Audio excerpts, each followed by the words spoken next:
So today I'll try and keep this kind of format, except we won't do such long meditations because we start mental factors and go through the different mental factors, 51 of them, and I'll go through a few and then we'll just meditate on them and try to recognize them in ourselves. So that's the best way for understanding. So these coarser categories, the way we just went through them now, they take a little of work and there's not that much detailed explanation given to them, but on the mental factors there's a lot more. But before we get into the mental factor, just a brief explanation. If you go to page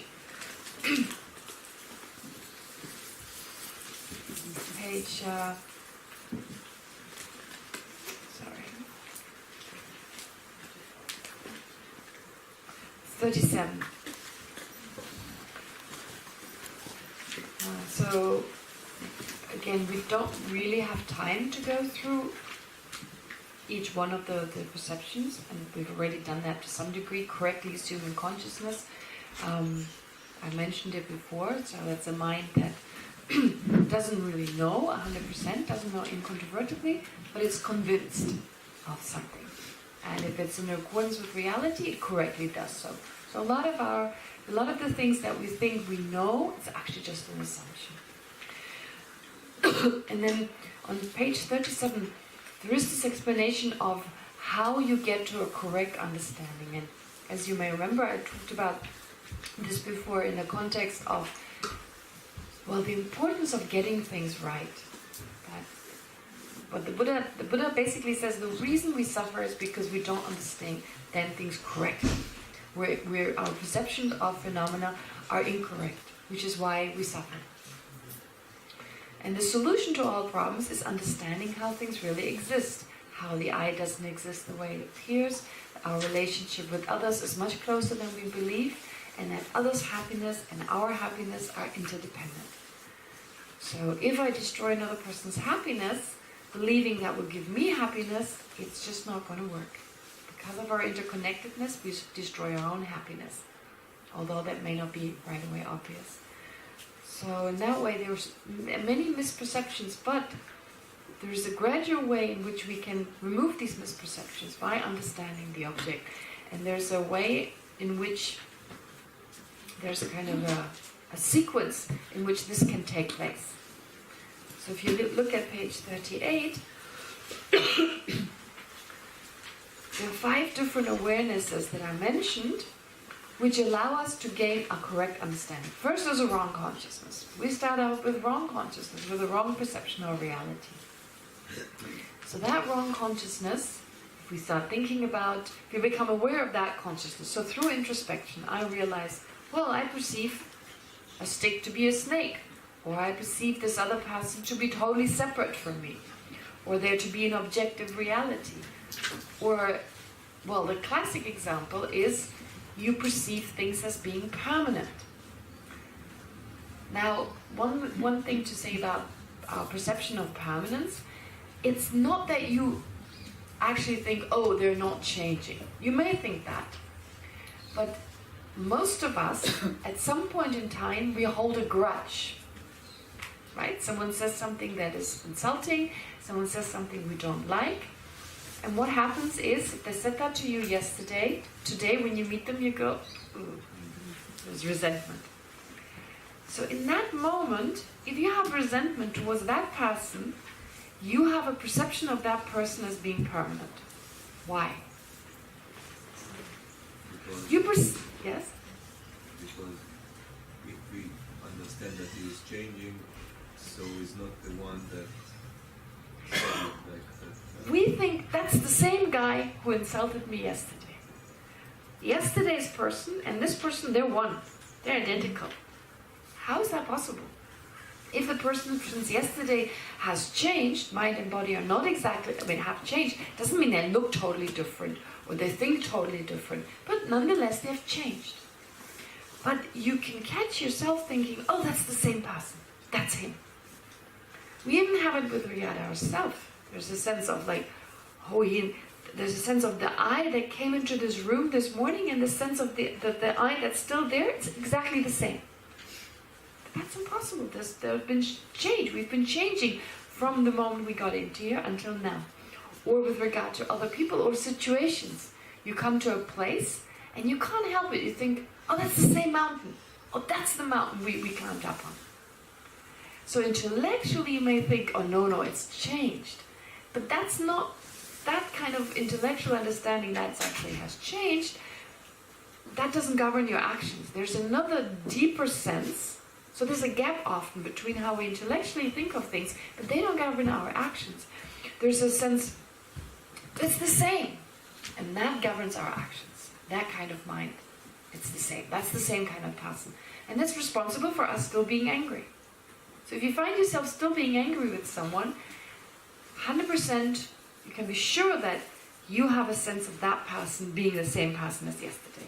But it's just a little bit hard to identify that because the awareness is not that pronounced, it's not that strong, or not that obvious that you can go, oh, there's the sense of permanence, which is what makes it so difficult. When you realize a change, we are surprised. When we realize, once we realize, oh, they've actually changed, oh, how come? Right? I remember in Dharamsala once, there was a lady who suddenly died. And when someone told me, she was a neighbor, she was the lady next door. And someone told me, such and such, she just died. And my first thought was, that's impossible, I saw her an hour ago. Right? So typical. I saw her an hour ago, she can't be dead. That is such a classic example of the person right now and the one an hour ago, they must be the same, so therefore the person an hour ago was still there, now she can't be dead. Yeah. Vishima, but for instance, a mountain. When you drive on a mountain and there is a hole in the road, you come tomorrow, it's another mountain, everything changed a little bit and the molecules and like this, but the hole is, there is a hole, perhaps it's changed a little bit, but if you will not be careful, then it's not logical, it's not clever. And same I think with people change, but patterns of habits and like this, if somebody stand on the terrace and throwing things. I know. Yes, I know, and I like know. this. Of course, we're not saying because they changed, they're totally different. That would be another extreme, right?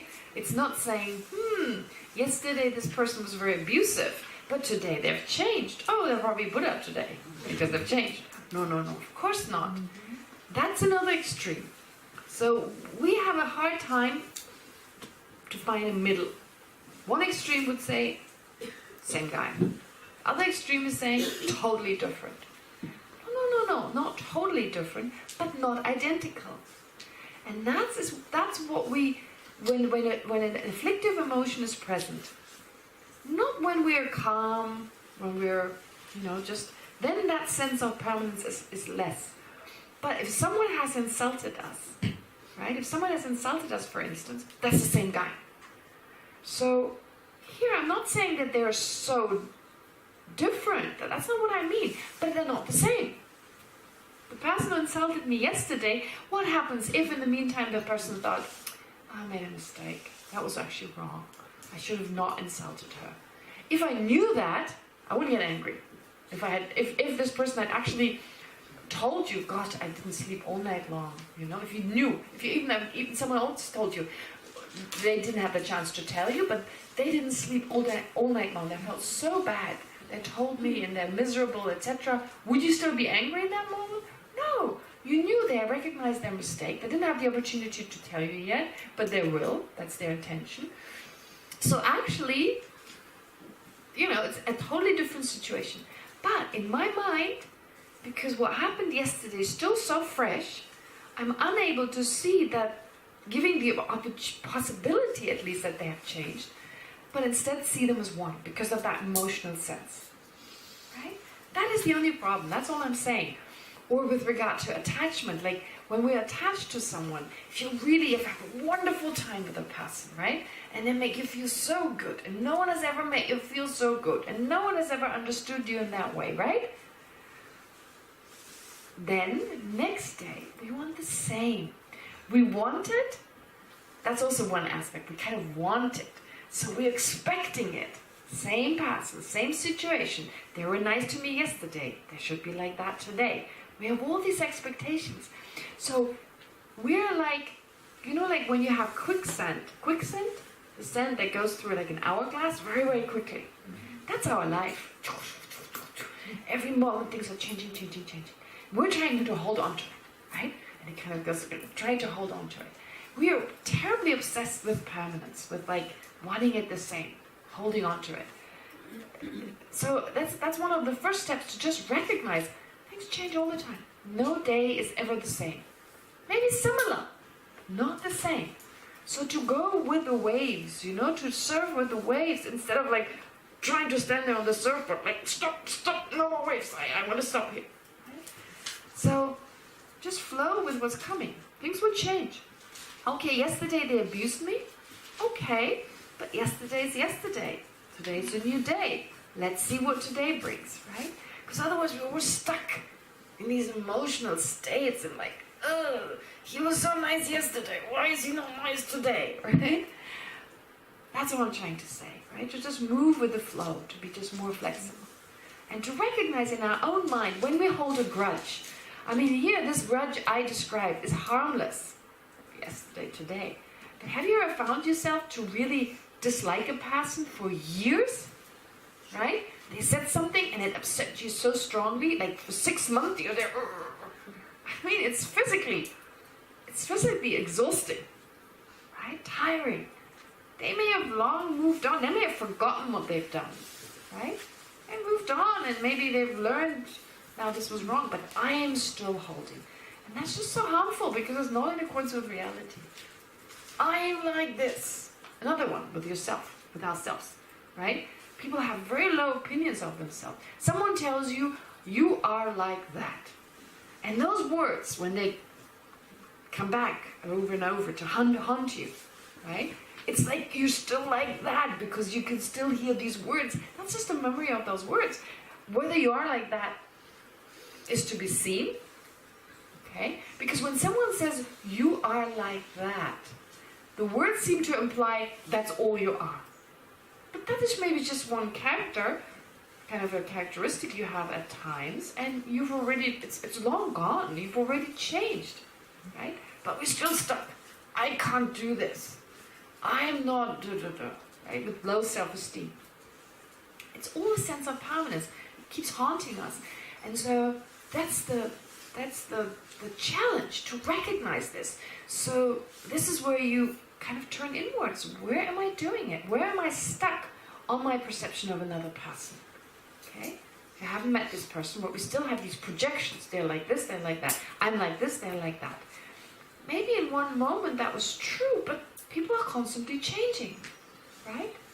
And they're not totally different, but they're also not identical. And change takes time, but oftentimes we get stuck.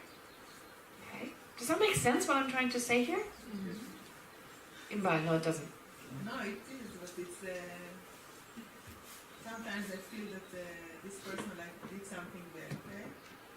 And then in another situation he continued to do something, and my concentrate about the bad things. Okay, of course, if I try to see, I see good thing is done as a behavior, but still my you focus on my focusing all the time. I see it, it's changed. I see it, but still I was like, he's doing it again. He's continue.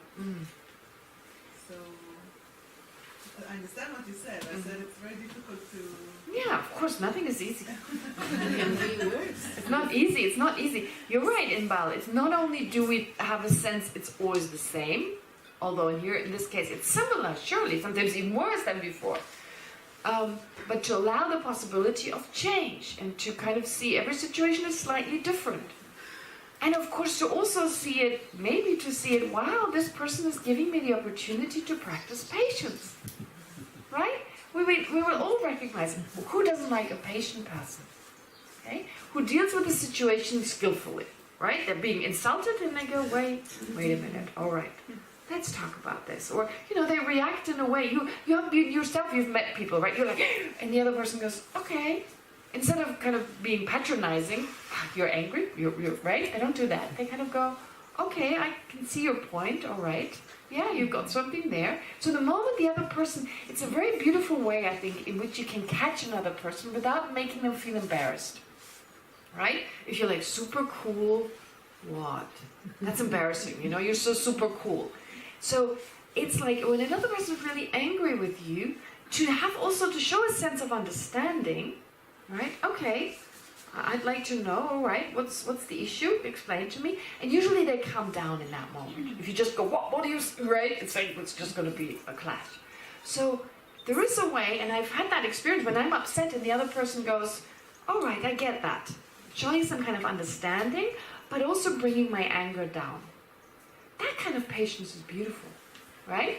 Oh yeah, you've got a point there. I get that. You kind of sympathize with them, allow them to express their problem, and then, okay. So it's a beautiful process. I think we can all agree how someone can actually, it's almost like you jump into a soft mattress, right? Your jump can be potentially really harmful if you hit the floor. So with another person, if you hit the other person, it could just lead to a lot of disaster. But if there's a person like a soft mattress that catches you, right? And you go, all right, and your anger goes away, and you don't feel bad afterwards, because they show you their forgiveness. Isn't that beautiful when we meet people like that? Well, wouldn't it be beautiful if we could be like that ourselves? Okay, so I want to be like that. How can I become like that? With all these sweet people around me? No. If everyone is sweet and kind, I never have the opportunity to practice patience. I need some obnoxious people around me. Gosh, right? Like what does Jezuma says, Jezuma Tenzin Pamo. If you want to smoothen a piece of wood, you need some sandpaper. A piece of cotton will not be able to smoothen your own mind. You need some roughness. So rough people around you can give you the incredible opportunity to practice patience. But we just don't see it that way, right? I know from my own experience. So before you meet this person, if you go, now, today, they're going to allow me to practice patience. Okay, they're giving you this opportunity. So you ready yourself. It's called the armor of patience. They actually call it armor. It's like an armor. It's like, okay, no matter what, I'll try and listen to what they have to say. I'll just try to really understand them as if it was me and they're now, I just want to totally understand where they're coming from. And it's like, it's the best way to make friends. Right? It's like the Dalai Lama says, how do you destroy your enemy? Make him your friend. Right? So, make him your friend in the sense like, the other person, they have some grievance, they have somewhere, there's something there that bothers them. And if I now were in this situation like this person, I would be like that. All the causes and conditions that caused this person to become like that, how do I know I wouldn't be like that? We're the result of causes and conditions, right? So, there's a sense like, I could never be like that. They're bad and I'm doing it right. But we are also causes and conditions, and if we were in that situation, we would be like that. So who am I to say, I know better? I'm just in this situation where I've learned that this is wrong, right? But then to get and understand the other person, and then it's not like the distance between the two of you disappear. It's almost like you feel close to them. Yes, you feel a closeness. You feel a sense of, gosh, it's just another human being. Right? It's just like me. And that takes away all that, the anger and all that. You can actually, it just dissolves. So how wonderful to have these people to give you this opportunity to find your own resistance towards that, to get to know your own kind of weaknesses. Of course, we like to think we're already perfect. Right? That's what's painful in Buddhism, when you get to see your own dirt, but that's like washing your clothes and thinking, oh my God, the water is dirty. Oh my God, I expect it to be clean, right? Of course, we actually know stuff we have to do, so the first thing to do is to recognize it, and someone giving us the opportunity to be grateful, right?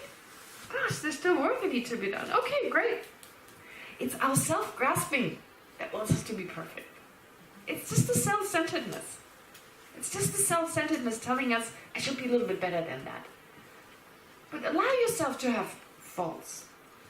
Why not? We're not perfect. That's why we're here. Right?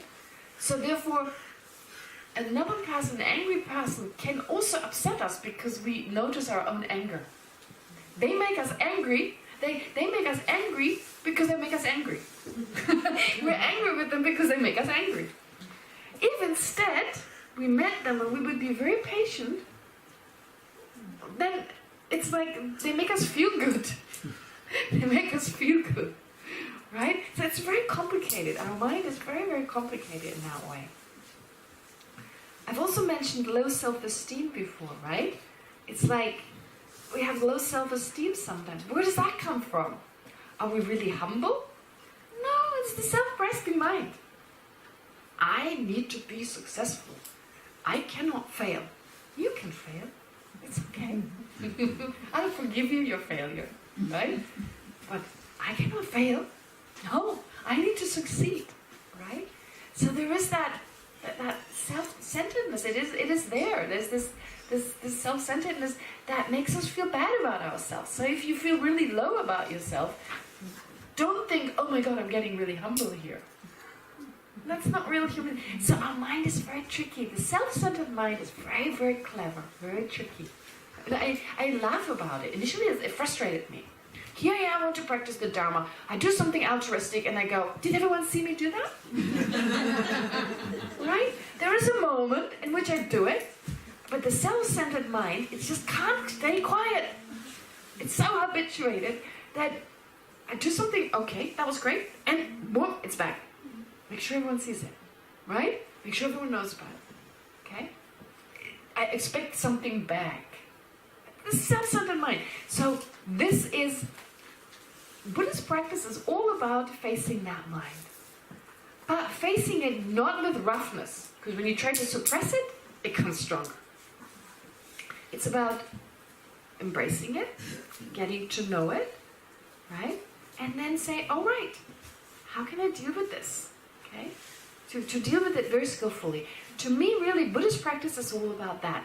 And everything we do can be taken back to that self-centered mind. Okay?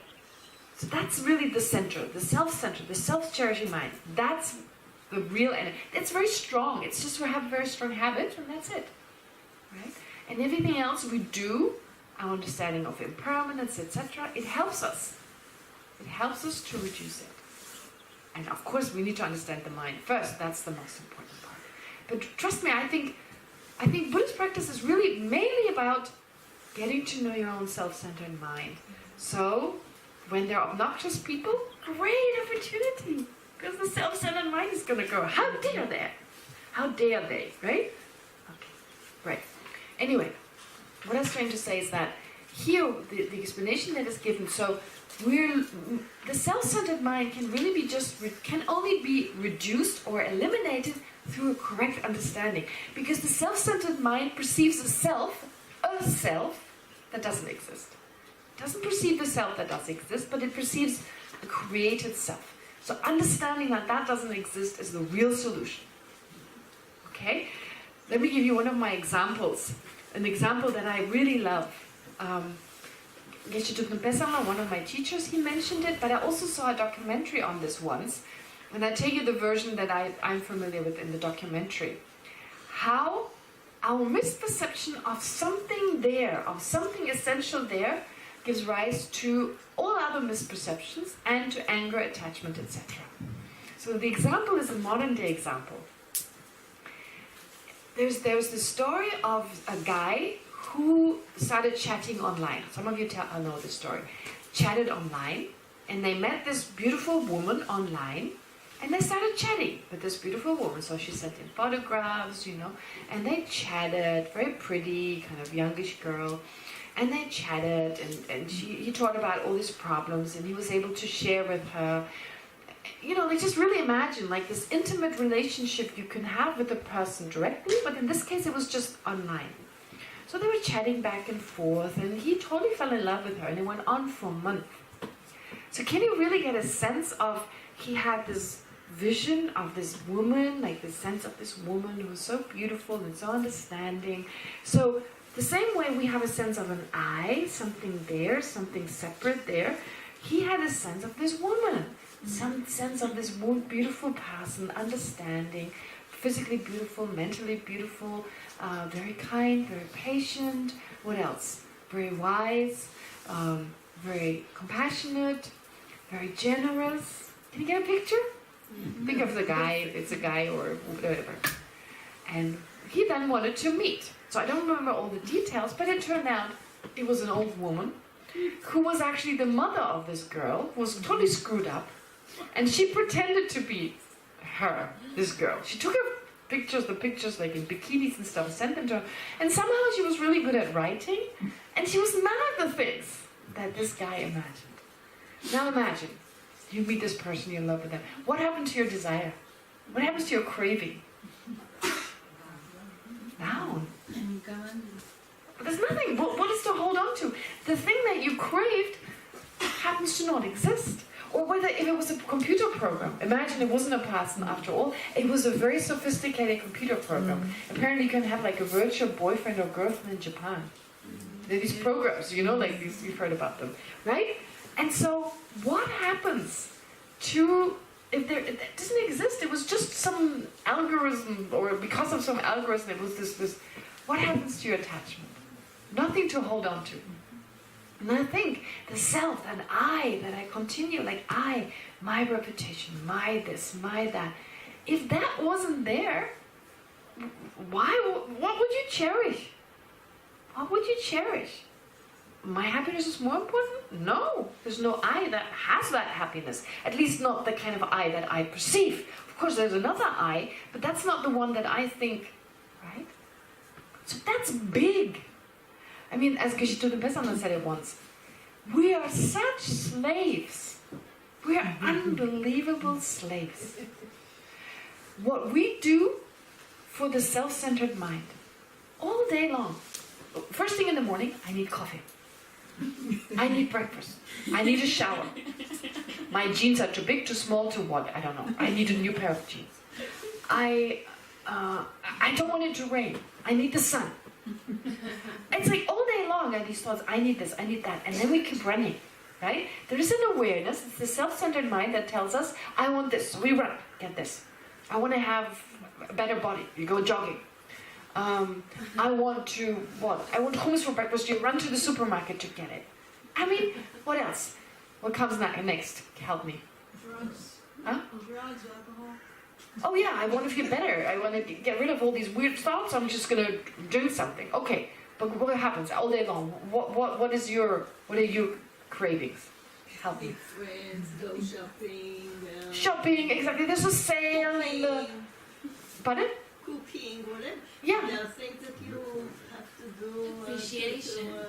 Yeah, my family should think what a good cook I am, you know? So, you know, my husband's mother, she's not as good as I am, so I show her, or whatever, right? I mean, little things like that. Or I should really be clean, because I need it to be clean, so everything needs to be clean and perfect. And my neighbor coming, I should be impressed.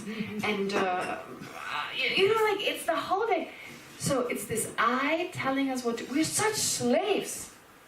If we had to do this for another person, my teacher says, for 2 weeks, imagine, for 2 weeks, right? You were, like someone would always tell you, now get this, now you have to clean, now you have to, how long, I mean, without payment. That's being married. Without payment, right? That's being married. Okay, but without, how long could we do it? So let's face it. We are a slave of this mind that keeps saying, I need this, I need this, I need that. Now that I better be there. That I better be there. I mean, really, it's amazing. Like, think there's this computer program that's telling you you need to do this, but there's actually no one there. And you slave for this all the time. You run here and there all day long, and you diet, and you go jogging, and you cook like crazy, and then you cook a little more, and then you buy this huge car, and you work 14 hours a day for a higher salary, blah, blah, blah. For this I, that's actually not existent. Can you imagine how liberating it is